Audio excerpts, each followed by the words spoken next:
All right. Hi. Welcome to Control Talk Now. This is your host, Eric Stromquist. It is the week ending March 23rd, 2014. It's getting warm in Atlanta. It's getting warm in Georgia. The cherry blossom trees are coming out. We're close to the springtime. And you know what makes this great? I'm joined by the man, the myth, the legend, the one, the only, Kenny Smyers from Pittsburgh, Pennsylvania. Kenny, you still got some snow up your way? Oh, Eric, we had a ridiculous day yesterday. It was about 30 degrees. We had 2 inches of snow, and then by the afternoon it went up to 50, and it all melted. So we're going through some real late posturing by the weather to normalize and become spring. But it's baseball season up here in Pittsburgh. We have our opener the 31st, and congratulations to the Mercer Bears for upsetting the Duke basketball team. It was one of the major upsets I can remember in a long time, and it ruined just about everybody I know's poll. They're all out now. Well, I tell you what, the Mercer Bears, the last great sports team Mercer had was their 1976 through 1979 soccer team. Yours truly was the goalie on that team. Still down in NCAA history for giving up more goals than any goalkeeper in the history of college soccer. We were the worst soccer team ever, but the basketball team, go Bears. So really, really happy about that. Congratulations to Mercer University. And, I think the thing about Duke is they're such a great team, but nobody really cries other than Dukies when they lose. Everybody seems to rejoice in their losses. Well, they're just such a perennial powerhouse. The Blue Devils. I saw shirts on yesterday. People were wearing shirts around, or whenever that game was. Yeah, it was yesterday. It's just a big upset, but college basketball is so much fun. In fact, the Pitt Panthers are playing Florida right now, and I was distracted a little bit because. That's why we were late getting on today. I got you. How's Pitt doing against Florida? I hold their own. College basketball is so exciting that they can. You just don't know. In the last 10 seconds of a game seems like an eternity. Oh yeah. They foul and they get the ball back, make three, foul, get the ball back. You can recover 12 points Now, hey, Kenny, I noticed, sit up a little bit so the audience can see the jersey you're wearing. Uh-huh. So now listen, if you want a real baseball jersey, I'll send you a Braves one up. Well, I'll tell you what, I'm doing everything I can to get excited about the spring and about the weather because it's just not cooperating. But see, the Pirates played New York Yankees last night, and they were featuring that Jeter guy. What a career he's had, huh? Amazing. Oh, yeah, for sure. That's quite a team, and the Pirates are trying to repeat what they did last year. They had finally a good closing, got to the playoffs, and of course they didn't make it past the. Let's see who knocked them off, St. Louis. So, but that was a good series, and so we're just looking forward to it. Well, Kenny, I got to tell you what, dude. I apologize to our audience for the last 3 weeks. As you guys know, I was under the weather and feeling terrible, sounding terrible. But I got to tell you, buddy, I'm feeling great today. I tell you, the one thing about being sick is when you feel better, just the contrast is such that I just feel like $1,000,000. But I tell you what, Kenny, we got a lot to do this week, so let's get right to it. What do we have up first, buddy? Alrighty, Eric, the first post is on the Control Trends Awards red carpet with Honeywell, and there's a nice picture of Roger Rebanak, and then we have Tom Rosbach, then we have Laura Cavett, and Patty Hall. So why don't you tell us a little bit about that? That was a great experience, and we're going to keep seeing more and more snippets and from the red carpet and from the Control Trends, just simply because there's so much marketing collateral there, and it's good stuff. Well, there really is, and what fun that is. We sort of ham it up a little bit. The Control Trends Awards, like I said, it's our version of the Academy Awards, if you will.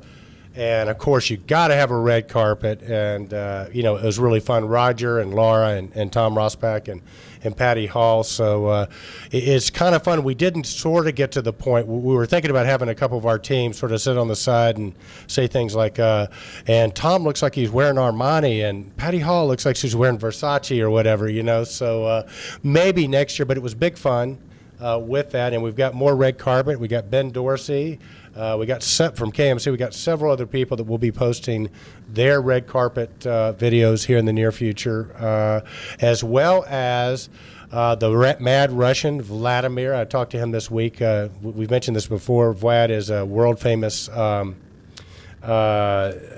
videographer and documentary videographer. So we hired Vlad to document the second Control Trends Award. So I'm anxious to see what he comes up with, and we should have that up later in the week. So big fun there, Kenny. What do we have up next, big dog? Next up was Mr. Jones, ControlTalk tips how to size a gas pressure regulator.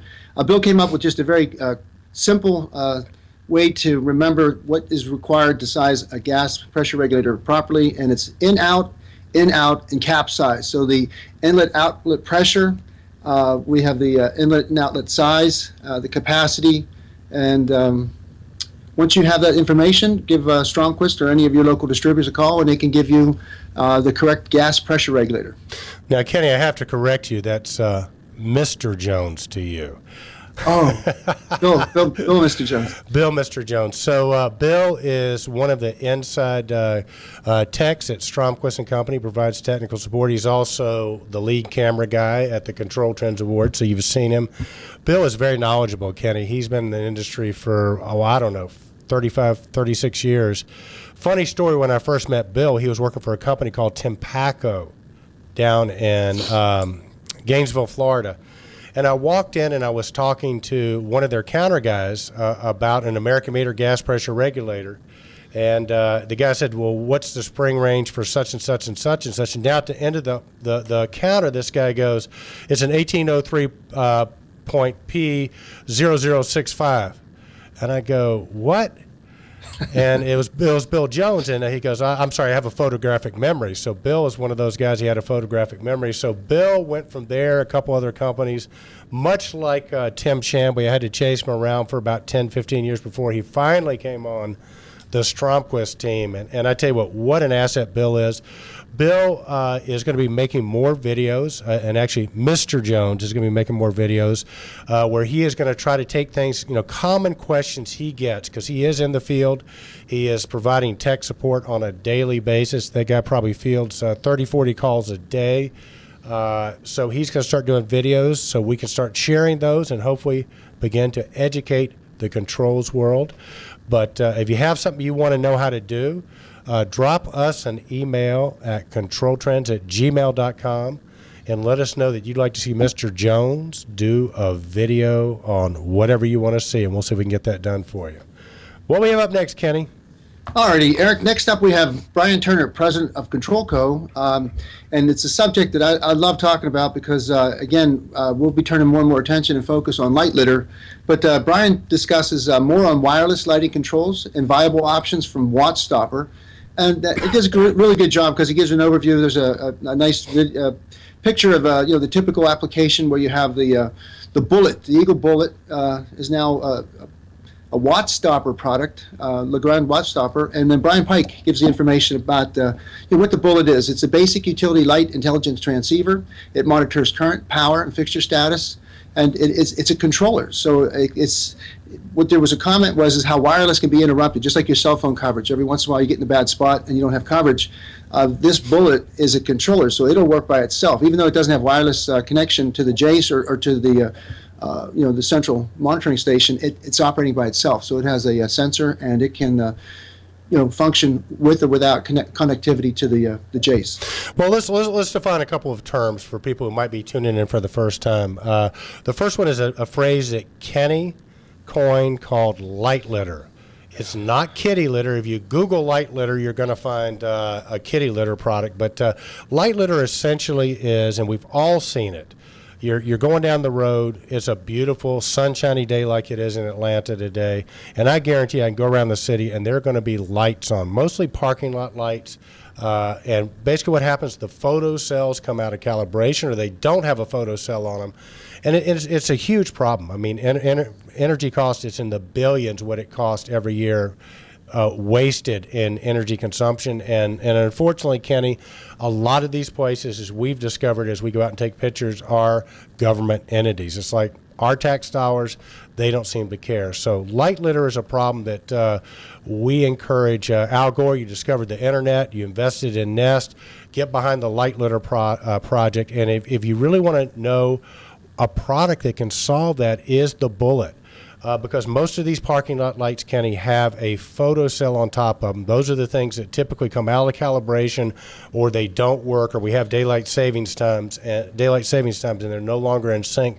So you're wasting an hour or two a day with that. The bullet fits right on where the photocell is, right? So it's a very easy replacement. You put it up there. You can wirelessly connect to it. We've got numerous videos of Brian Pike demonstrating this. I mean, we had one up in the not too distant past where it's actually on a street corner. I think it was in San Francisco. So in addition to controlling the lights and monitoring the consumption and giving you those data points, he was also getting video feeds. So I think that's just going to be a no-brainer. Brian stated a statistic in the Post that by 2017, there's going to be, was it 65 million? 6.3 million outdoor wireless lighting controls, like the bullet. Yeah, so it's coming. And then the question, Kenny, is just whether or not people in our industry are going to be able to take advantage of it and be the providers for that. And I'm all for that. We stock the bullet. I think you guys might too. I think other people do, so you can get it through distribution. It's a fantastic product. We've had Brian Pike on in the past, trying to get him back on again. And I think it was great. This was sort of in response. You know, Brian had written an article a while back about, the sort of the pros and cons of wireless, was encouraging people to be, a bit careful about it, that there's certain applications it works well on and certain applications it doesn't work so well. In this article, Brian Turner is basically saying the bullet is one of those applications you want to definitely take advantage of because it works well.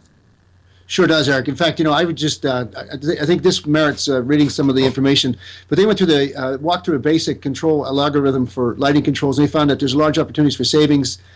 They talk about the estimated cost per node at $220 for 320 lights, at a database front-end cost of $22,000, at another $20,000 for labor. By just providing 45-minute offset for the light runtime, the customer would have 2.3-year payback.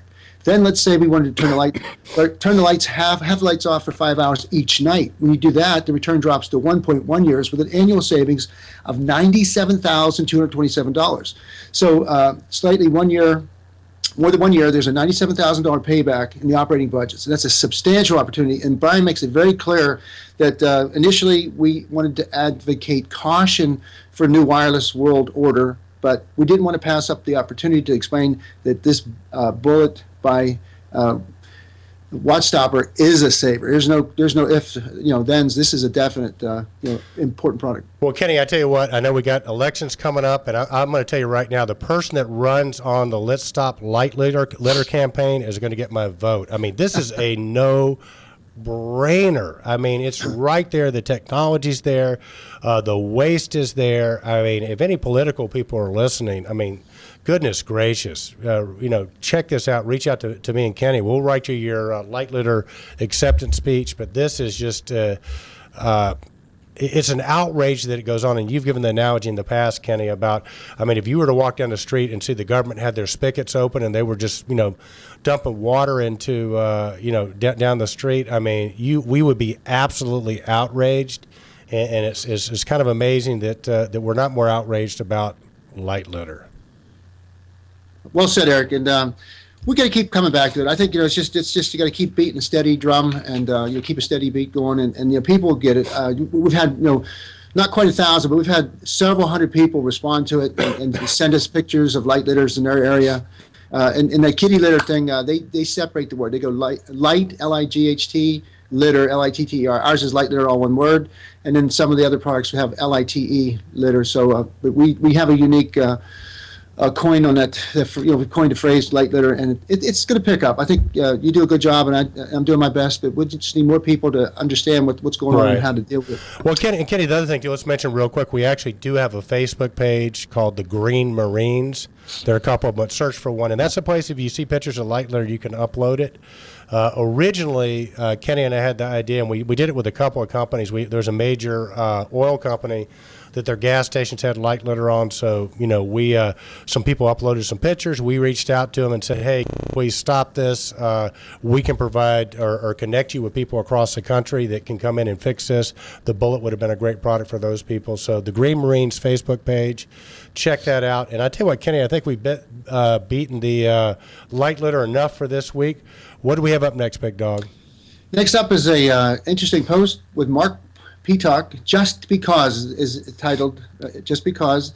It's in the field with Mark Peacock, and this is something you're going to give us a little bit more information for. But it was fun to watch. It was a unique, and very down to earth presentation where Mark changes the table. He gets on. He asks you some very interesting questions about the business, what's new, and why don't you tell us a little bit more about that post? Well, our friend Mark Peacock, Vice President of Marketing from Link Spring, MC of the Control Trends Awards, and all-around good guy, came to Atlanta. Stromquist and Company is a Link Spring distributor, Link Spring partner. We've been with them for a while. So we came for a Link Spring day, which we'll talk more about because we have another post on that. But after we did the Link Spring day, we went out in our warehouse, and Mark Peacock, being the rascal that he is, turned the tables on me. So instead of me interviewing Mark interviewed me, and it was kind of fun, Kenny. I got to admit, it's kind of fun being on the other side of the questions instead of asking them, because I've been accused of a lot of things, Kenny, but never of not having something to say. I've been accused of saying too much, but never not enough. So Mark gave me the forum for that, and I went off a little bit. Yeah, well, I think it was very good because you were just you're saying how the distributor now is responsible to provide his customer knowledge. You have to give them solutions. Everybody has great products out there, and so once you get good products, then how do you use them? How do you assemble the greatest, the best solutions and mix things and take the best of breed in these different products and put them together as a total solution? So that's what the building automation distributor is evolving into, and we'll be talking about some more distributors and distribution issues as we go on in the show. But I thought those were very poignant, insights into a distributor's new role. Well, you're right, Kenny, and I think the gist of it, my contention is, and my point, and I talk about it with Mark, is that I think it's gone past the products. You got to have great products to be even in the game.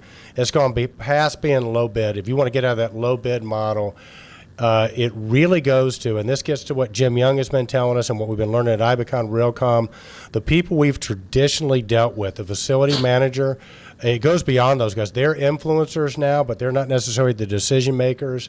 The people that are having big influence now are people like the CFO that are concerned with big data, the CEO, and those people don't understand bits and bytes and blinking lights, as our friend Scott Toomey from Temperature Controls in Dallas, Texas says. So my contention is you have to be able to educate and communicate to your customer in such a way they understand and get it. So I think that is the differentiator of the future. And part of what I talk about on with my interview with Mark is we actually have some systems integrators that are following that curve, Kenny, and they come in and they sit down with me and they say, what should our messaging be? They're training their salespeople on how to have conversations with decision makers, and they're getting the ones that are doing that are getting great results. Right. What do we have up next, Big Dog?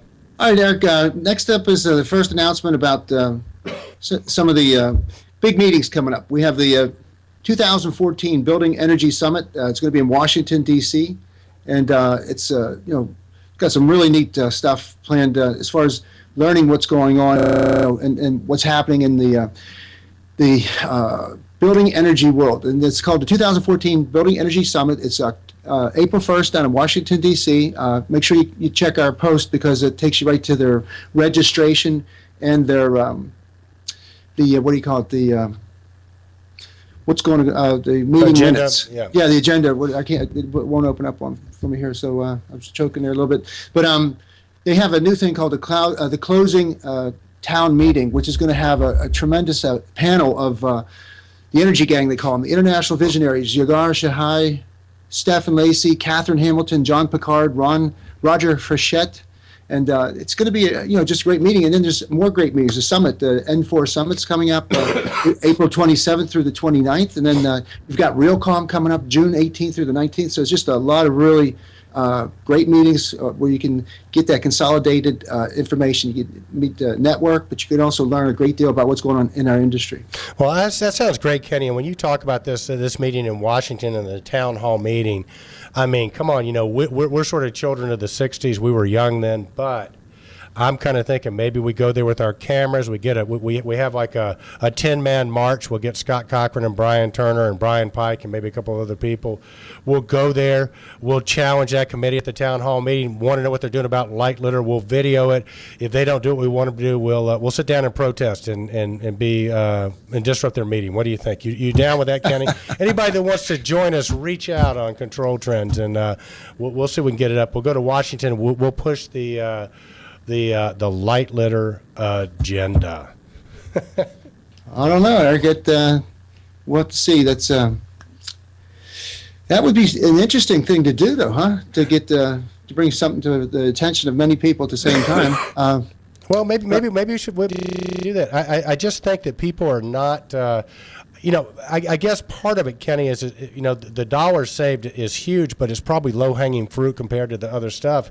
And as Brian Pike makes the point, or Brian Turner does in his post, I mean, lighting is the sort of the last big chunk that has probably the most profound impact, but people just don't address it. And so I'm wondering if with the government, it's just not in their awareness, or it's just even it's not a big enough piece of the pie. But I think what they're not taking into consideration, Kenny, is how easy it would be to fix. I mean, it is low-hanging fruit, but the solutions are there. And you already read the statistics on the payback. It's 2-point-something years payback, and if you harvest it back, it's better than that.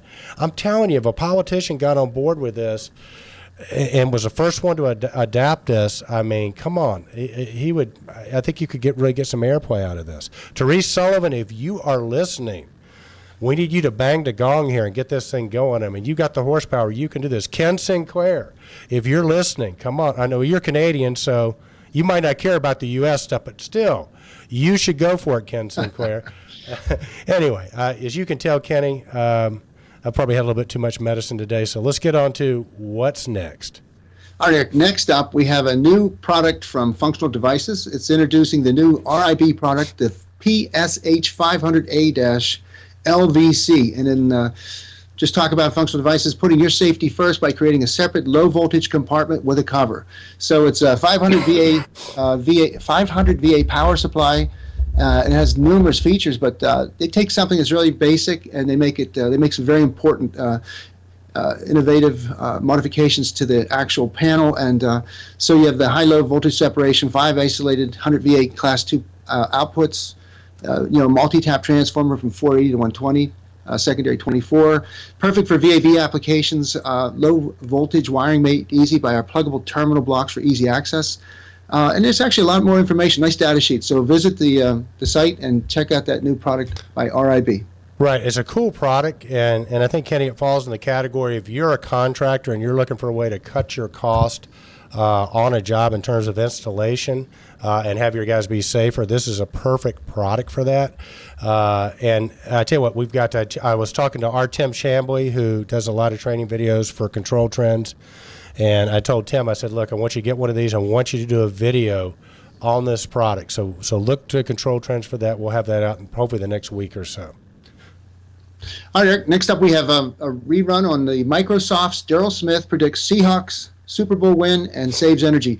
And that was a great repost. And we have to give him credit because I remember you asked him in that interview, you asked him about the Atlanta Seahawk matchup and who was going to prevail. And he picked Seahawks to go all the way, and darn it, they did. So, and that's a great post. Why don't you just run us over about the 2 million, 500 million data points that they're doing. Well, I think part of what goes on with Control Trends is we post a lot of videos. We get a lot of great content.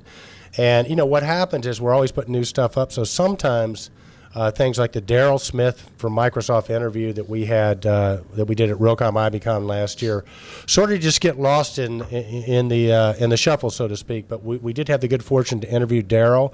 Daryl was there, and let's sort of a plug for Realcomm IBCon. If you are a building owner, then this is the place you want to be, because basically Jim Young has set it up at IBCon, which is part of the Realcomm conference, where people that are farther down the path with building automation and have been successful with it and have saved money, they stand up in front of the group, they have a boot camp, and they educate the people that maybe are not so far down the path on what they've done, the successes, the things to avoid, and stuff like that. And Daryl Smith was one of the speakers there. We had the opportunity to talk to Daryl and interview him. You can see the interview. We posted it. He talked about how they use big data. He talks about how they save literally millions by using a fault detection, something very similar to SkySpark, how that paid off for him. He talked about how Washington State, where the Microsoft campus is, has the least amount of energy rebates in the country, and how it still was a fantastic business investment for him. And then, of course, I asked him about the Falcons and the Seahawks, and he kind of looks at me and goes, I don't know about the Falcons, but he did predict the Seahawks would go to the Super Bowl, and that was like 6-7 months before the game. So, Daryl Smith, you're a man among men. We appreciate you, buddy. Well done, Daryl. Well done, Seattle. They really tattooed Denver. I was shocked. I still can't believe it, how lopsided that game was. All right, Eric, next up we have the Link Spring training streamed live at Stromquist and Company, Part 1. Stromquist and Company had a Link Spring Day at their Atlanta location. Stromquist streamed the event live, and the streamed part is also available to watch on Control Trends. So tell us more about that with Mark Peacock, Clayton Plymouth, and the Link Spring portfolio of building automation products. Well, Kenny, I had a teacher once, Marshall Thurber, and he had a statement that was, anything worth doing is worth doing poorly, at least at first. This was our first real attempt at live streaming, and we made some mistakes with it, so it wasn't perfect, but you know what? We learned from it. So as a matter of fact, we're streaming this show right now live, and probably will be in the future. So we're learning about the streaming. We think that is the next big wave, because not everybody can come to something like the Link Spring Day, which we had. We have customers all across Georgia and Florida. So, but being able to have it where they can the event could be streamed live and they could ask questions, that part worked through chat, is what we think is going to be a really, really great thing. And then also having a recording of that can be posted later. So what we basically posted was we posted the first part of the Link Spring Day, which Clayton Plymouth and Mark Peacock are going through the very prolific and unique portfolio of Link Spring products. I will be posting next week another hour or two of that live streaming where we'll be breaking down the Link Spring Cyber Pro and cybersecurity. Our folks, the people that came in, were just really, really impressed, our integrators, with Link Spring and their products, especially the Link Spring Cyber Pro. So I encourage you guys to check that out, learn about the Link Spring portfolio. We can hook you up with Mark Peacock if you're in another part of the country, and he can get you hooked up with Link Spring.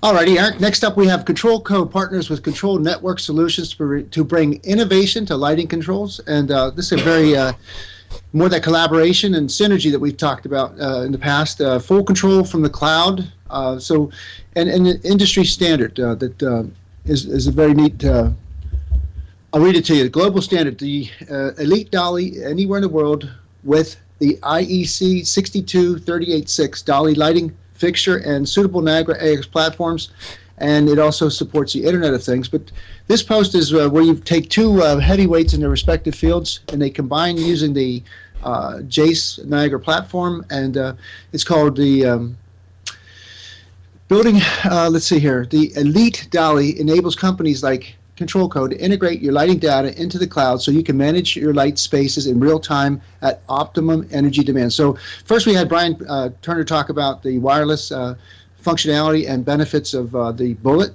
Now he talks about doing the interior lighting for the building from all these, and they talk about how much money is to be saved in the commercial building space. Again, we have references to the California has a building energy efficiency program with a lighting requirement that demands multi-level lighting controls, at least 3 to 4 levels, putting strain on existing systems that aren't able to integrate at this time, at this volume. So they've got this nice program called the Elite Dolly software that they can provide their customers, and talk about it all day because, again, we're big lighting fans, and we love to see people take advantage of this new technology to save money.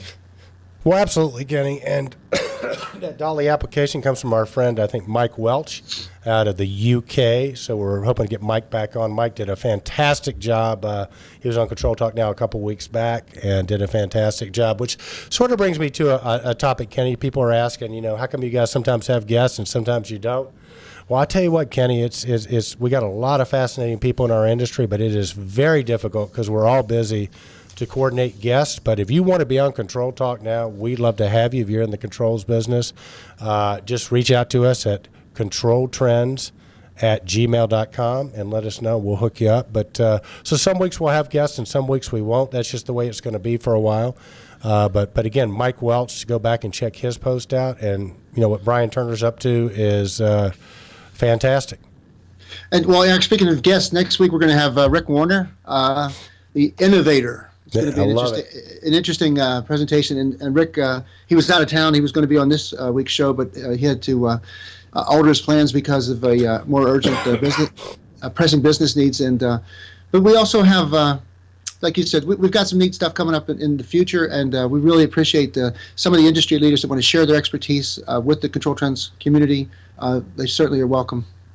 Absolutely. Well, Kenny, I want to pop into something here. I'm going to change it up a little bit. I picked up my latest episode of Time Magazine. Okay, and if you check it out, there's an article by Harry McCracken, and Kenny, I'm guessing that Harry must be a Ken Smyers fan because he's picked right up on what you and Teresa Sullivan are talking about with the iBeacon and what's going on with that. And the name of this article is Nowhere to Hide. And Kenny, you had talked about that, and so Teresa Sullivan. iBeacon is basically a sensor that Apple uses right now that sort of lets people know where you are, kind of like how you locate your phone or whatever. And this article is talking about sort of the pros and cons of that. So, Harry, you're a little late to the party. So you, Time Magazine, but Teresa Sullivan turned us onto it, so she was first, we were second. Time Magazine's third. You'll probably be hearing about this on 60 Minutes probably in about a year. So if you want to keep cutting-edge control news, stay with Control Trends.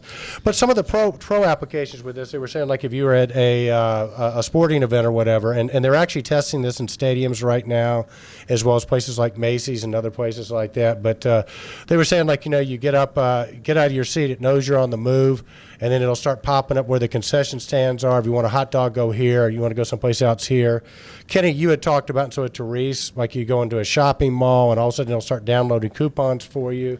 They have a husband tracker on there so that if, your wife can, if you go to a gentleman's club, your wife will immediately be notified.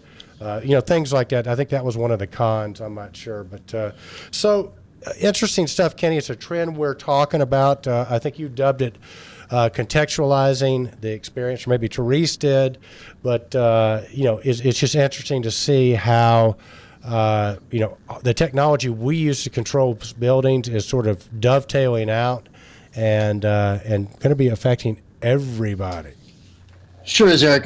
We just we have 2 posts that are coming up. I don't know if the one's going to make this week's Control Talk now, but the high precision location sensing. We're talking about the 5 major future developments for top technologies, particularly in the portable world. You've got high precision location sensing, wearable devices, the new Wi-Fi standards, the enterprise mobile management, and the mobile connected smart objects. Now, again, Teresa Sullivan really helped get us focused on this trend, and this is a trend that just keeps getting bigger and bigger, and it takes us into our next trend consideration that we're tracking very carefully, and that's privacy and data.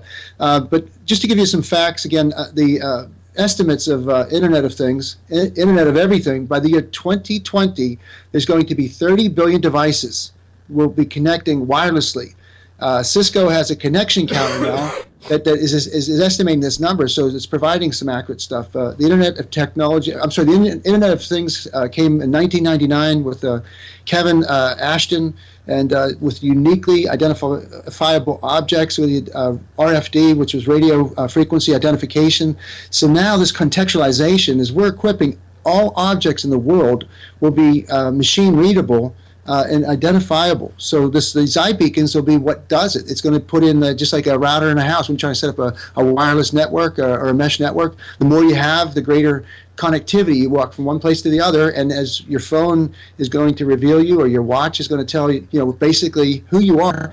And that brings us to the corollary impact is how much, it's like we're putting our own noose around our own neck. How much do you want to share with the Internet of Things, or some people are appalled by this, and some people are delighted. So we have an interesting corollary post where, like, the Department of Energy, who I believe has basically made a decision that the smart grid and the automated ADR, automated demand response is so important to the country as far as its energy needs, and we have a limited amount of power generation, and we need to use it as effectively as possible. And to ensure that happens, we need smart devices at the meter so we can see who's consuming energy, and if it's needed, redirect that energy. It's just, if it's not necessary, they can reduce things, reset the set points, turn the dryer off. It still cycles and tumbles, but the heater's off. The dishwasher. It can reset a lot of things inside the household. Well, the Department of Energy is so seriously concerned about this that they've updated their voluntary code of conduct for data privacy,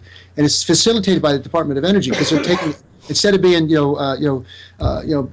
having a big brother image, they're trying to put together integration work groups where people can come out and they can really create this voluntary code of conduct. It started in November 2013, and then they're going to talk about these issues and work their way through it. And so instead of it being imposed with no explanation, people have an opportunity to learn more about it, comment, and express their concerns.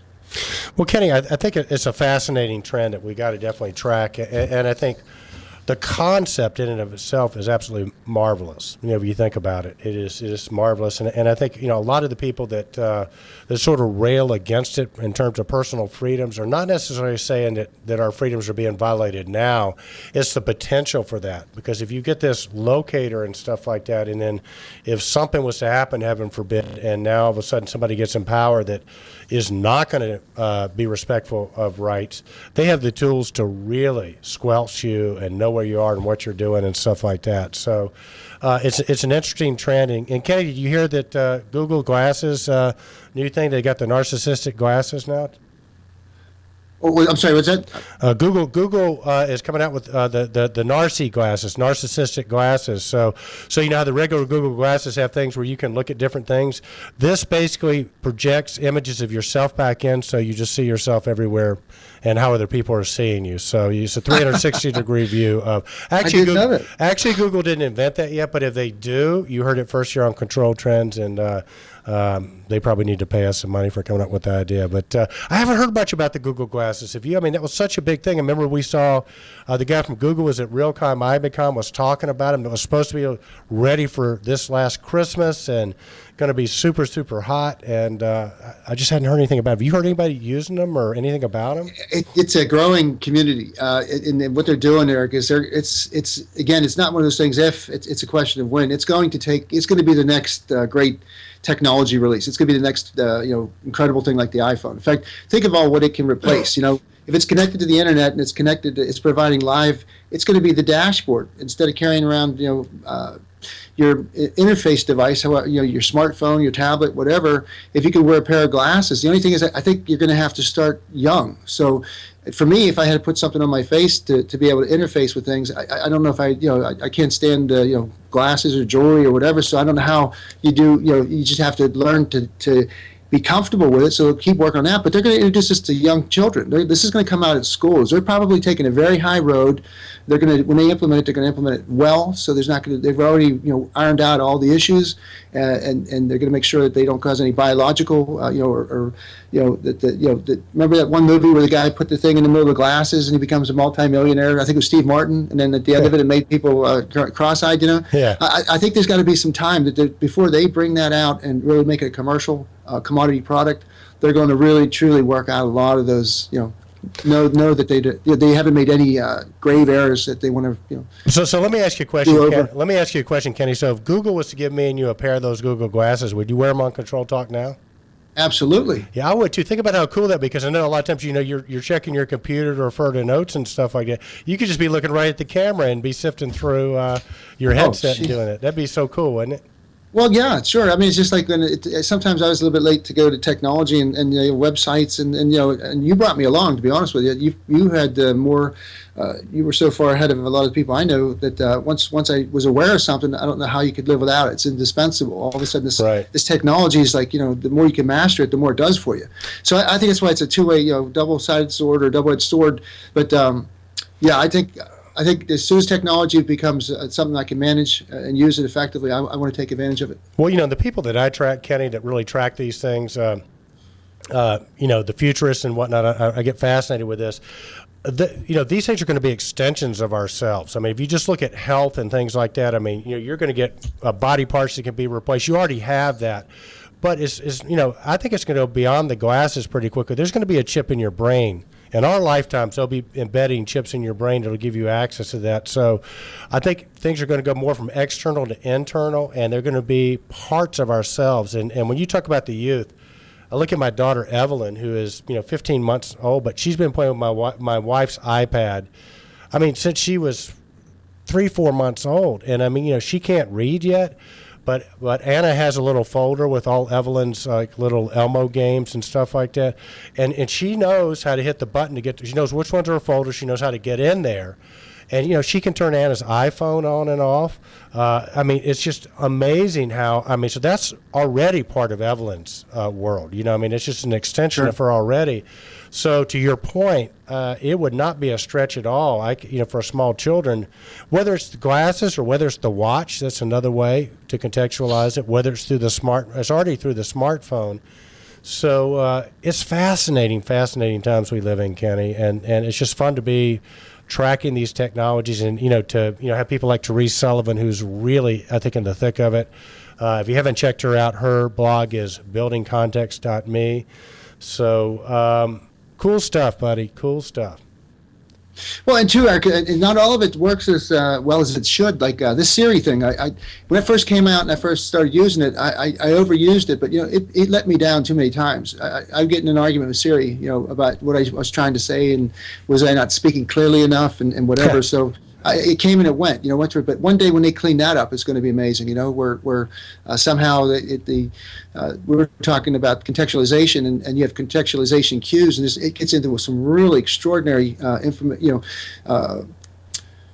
How we communicate and what's conveyed with communication with the word, and how you say it, and can that ever be understood by our artificial intelligence or by a computer? Can it actually understand the emotion, the emoticon, the emotional cues that come with our ability to communicate?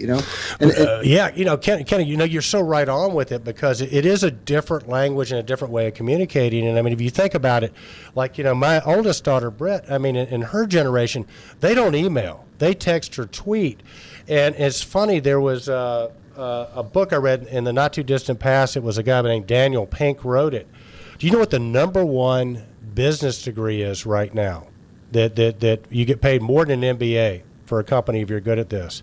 It's art history. It's art history. So people like GE and Apple are hiring poets and literary people and painters and artists, basically because with the technology, it's very high tech, but you lose the high touch, right? And it's the touch, it's the feeling that the product has. And it sort of gets back to what we were talking about earlier. I mean, it really gets down to how you can communicate. So with a lot of this technology, I think a lot of people lose the basic abilities to communicate. So I think, it's odd. I think a skill that's obviously highly touted they're like, I think GE's paying a poet what they pay more than they pay an MBA to come on and try to create the aesthetics of their brand. So it's sort of fascinating, how you get that split in the types of communication that go with high tech and high touch. But I mean, as well as I do. I mean, because you're a writer. I mean, literature and the ability to write literature, that's changed, right? And being able to do that is there are people that can still do it, but it's not something that's coming up very strongly in the younger generations. Yeah, it's if you spend so much time on one thing, you're obviously going to not have time for some other things, and that's where the universities try to give you this, just a general education, so you have so much insight into economics, into home ec, into this, into that, and what happens if you just focus on one technology and one. It's almost like one sport now for high school kids. You used to play all three sports, and everybody bragged about how many letters they had. Now you can't afford to do that. If you want to make the team, you're going to have to play football all year round, or soccer all year round, or hockey all year round. The same thing happens with education. So these people that want to be extremely successful, specialized. Yeah, you got to spend all your time and energy in that particular field, and then you abandon all the other fields so that you can't get up in front of a group of people. So actuarial students, my daughter is an actuarial student, and these are the really bright mathematical minds that do very well in with computers, with IT, with math, but then they're so good at that, very few of them have, they get up in front of people and they panic because they haven't ever nurtured, right. they haven't developed those skills, which take time. You just don't wake up or get born and all of a sudden you get in front of people. You have to practice, you have to learn, you have to go through your apprentice stage, and then you before you can get mastery. But so you're right. I think what Apple really impressed. Look what Apple did to those three industries, the music, the telephones, and then the computers. They put that artistic beauty into something. They actually created a culture, where it just like you just looked at it and it just was cool. It was space age look. It was white. It was clean. It was just an immediate appeal, and that's what's extraordinary. Because if everybody, that book, the Why, that we read a while back. He explains about that golden circle and how you have to know why you do something before you tell somebody what you do. Everybody knows how to tell what you do, but you got to explain why you do it. And if you can do that through not even talking, just through your image, through your cover, through the appearance, you've already captured somebody in their inner sense. You've already worked subliminally to make them one of your fans or make them feel comfortable, trust you. And that was I think the genius of Steve Jobs. Not that he wasn't very bright technically, Kenny, but I think we all know Wozniak was the real technical guy. But Jobs' thing was, he understood the aesthetics of it. It had to look right, it had to feel right. And the interesting thing about Jobs, when as you and I have come up in business, conventional wisdom is go out and talk to your customers, find out what your customers want, and then give it to them. Right? That was the recipe for being successful in business. And Jobs didn't do that. He was well known for under-featuring products and not listening to customer feedback. And somebody asked him about it once, and Jobs said, I remember reading a book about Henry Ford. And somebody said to Henry Ford, why don't you ask your customers what you want? And Henry Ford's answer was, they'd say a faster buggy and carriage. So, this gets back to, I think, the concept of figuring out, what your customers really need before they maybe even know it, leading to that, and then packaging it in such a way or communicating it in such a way that they can really get it. So I think the skill sets, you got to be technical to be in our industry, but I think the skill sets are getting blown back to, on top of that, if you're going to win, you have to have the sort of the high touch skills, the ability to communicate, the ability to relate, and aesthetics are important. They really, really are. I agree. It's just like some of the, we're talking about data analytics, and we're talking about, how the dashboards of some are being more successful, and how we have, the Control Trends community is very aware of two of those really highly skilled but highly talented. You have J2 Innovations and you have DG Logics. Yes. But you play with these things; they're engaging. They're somehow they're a little bit more magical than the other ones. I see that they're more colorful. They're more invigorating mentally. They stimulate, and they do convey the data so much easier. There's nothing easier than looking at a picture to see what's going on. We have to read, and then try to, make sure you get your math right, and is it increasing or decreasing? You've got to follow the flow of information. Well, that visualization, that being able to see it, the green means good and red means bad, and to get that in one easy to see, dashboard, that's some really artistic stuff that takes that high tech and puts the high touch together. Well, Kenny, and I think it's interesting because you and I grew up, we were big readers. It was like, give us a manual, let us read it. And I think people our age, you got a lot of that. So it's let me read it, let me figure it out. I think the younger generations, and this is a big premise that Control Trends was founded on, because if you think about distributors and people like us, we really have older customers, okay, that like to get information in a certain way, and they like to be able to read things. But then you got the generation coming behind them, which are going to be our customers, and that generation is show me. It's like, if you can show me a video on how to do it or come show me how to do it, that's great. They're not as likely to go pull a tech manual out and go read a tech manual from front to back like a Mr. Jones would or you would, or but if you can show them a video on how to do it, that's where you're going to capture them. That's sort of one of the premises as a Control Trends is we're the visual platform. We're going to show you how to do it, right? So it's an interesting thing, Kenny. I think we could go on talk with this conversation forever. Hey, if you have comments or feelings about this particular topic, please reach out in comments and let us know in Control Trends. Kenny, anything else before we hop off? No, it's just we're talking about the trends. So we talked about the Internet of Things. We talked about the big data, and we talked about the high touch. Yep, we're talking about the high precision location sensing. We're talking about privacy, with data, and we're talking about social media, how important that still is, and is it waning or waxing? And then lastly, we have some training people coming on. You want to talk about that, just to give everybody a preview? Yeah, well, we've got our friends from Johnson Controls are coming on for a Johnson Tech Day. We're trying to get that worked out. And basically the way that format's going to work is we're going to be streaming this live. So we'll have Chris Lane and somebody from his team. And essentially we're going to try to do this once a month. And you'll be able to interact with these guys because we'll have a live chat window open. So if you have a question for them, you can type the question. They'll be able to answer it. So we've got that coming up. We're doing the pilot program with Johnson. We'll probably do it with other vendors too. We talk about this. We're still going to get our next using social media and HVAC controls. We're going to do another one of those. Kenny and I have just both been, with me being sick and a lot going on in Kenny's life, we just hadn't had the chance to stay on top of it, but we're getting back on track now. And so look for a lot in April and May. And anything else you were thinking about, Kenny, regarding the training? No, that's we'll just close it up by saying congratulations to the Mercer Bears one more time for stunning Duke in the NCAA tournament. There you go. That's it. All right. Well, I tell you what, we'll wrap it up. I'm Eric Stromquist. He's Ken Smyers, the man, the myth, the legend. You've been listening to Control Talk Now. We appreciate you tuning in. We'll see you next week on Control Trends, controltrends.org. And look for us on Control Talk Now next week. Thanks for tuning in. Indeed, Eric. Indeed, Kenny Smyers.